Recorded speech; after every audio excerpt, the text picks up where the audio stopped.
Boom, boom. Ben's got a nice butterfly guard. He's got his feet hooked. The reason why he needs these feet hooked is to keep me from moving around too much. If he doesn't have his feet hooked, I'm gonna pass it pretty easy. So he wants to keep those feet in there hooked so I can't pass. That's his ideal position, okay? Underhook's very important. Him on bottom, he's gonna want at least one underhook. Me on top, I'm gonna want at least one.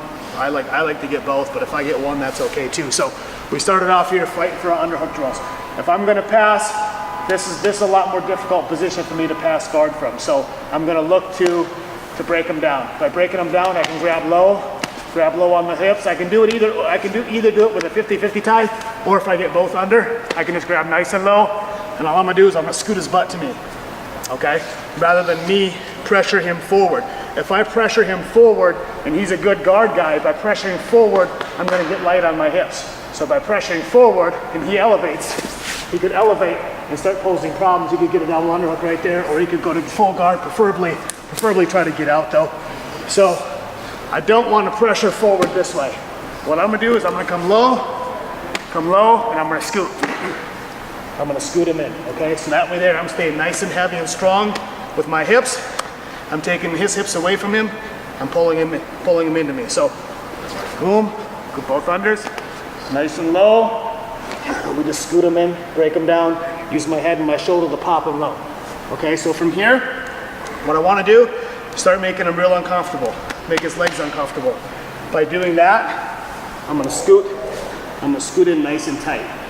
I crunch my shoulders, my knees to the outside of his butt, my shoulders come in nice and tight, my hips come in, basically putting his feet on his butt.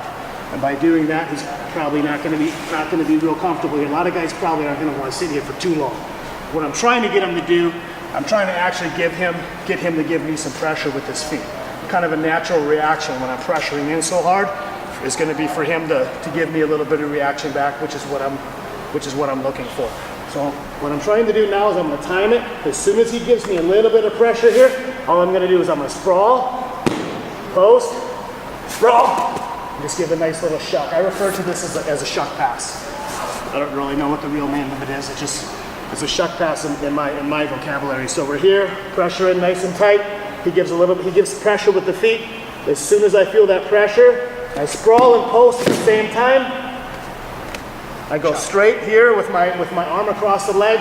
I don't want to post this. I'm going to go straight, boom, and just clear those legs. As soon as I clear those legs, I take this far knee here, and I replace the knee with my hand, replace the knee with my arm. And the reason why I want to do that is because if I don't replace this knee with the arm, and I just come here, he's going to re-guard me right away. So by replacing right here, that allows me to scoop my body up, and he's not going to be able to re-guard me from that. So I just scoot up. I'm looking to get control of his head and some kind of an underhook here. When I get control of the head, I want to point that face away from me. That's going to help prevent him from re-guarding as well. If I don't have control of his face, he can start pushing, he can start shrimping, and then we're going to get into that battle where we're trying to pass that guard. So once I get past it, I want to stay past it. So point that face away, it's going to make it more difficult for me. So we're here, we're going to start here. Boom. I'm going to go double under. Here. I'm going to grab the hips. If you got longer arms, you can lock it. I don't have longer arms, so I'm going to have to improvise. From here, pull it. Scoot my weight forward, knock them back down. From here, I'm going to make them nice and uncomfortable. I scoop my knees up as far as they go, elbows as tight as they can against the upper part of his thigh, and I'm going to try to pin his feet to his butt. He starts giving me pressure. As soon as I feel pressure, I sprawl and I shuck. As soon as I got these legs past, my far leg takes the place of my hand, and I just scoot up the body. Underhook, point the face off. Okay? That'll be our first pass. Go ahead. Eric actually brought this up, real good point. So if the guy's not always going to be giving you pressure, right? If the guy's giving me pressure, that's when I'm going to use my sprawl pass. And when I do my sprawl or my shuck pass, I'm keeping my feet on the ground. So as he gives me pressure, boom, I sprawl. This comes here. This doesn't post on the arm. The reason why I don't like this one is because guys who have been rolling with me for a long time, they know I love this pass. and they'll start setting up Kimuras off this. So if I'm going here, grabs the wrist, there's a Kimura right there. So I don't like to post on this too much. I'll do it every now and then, but I'm real careful with it. With this one, I'm going nice and deep. I go nice and deep, so my bicep is on the outside of his thigh there. So we're here. I'm gonna actually, as I pass, I'm gonna throw this thing by me, just like a wrestling shuck. Those of you who are familiar with front headlock position, I'm shucking these things right by me. If he's giving me pressure, I keep my feet on the ground. So we're here, I keep my feet on the ground for my pass.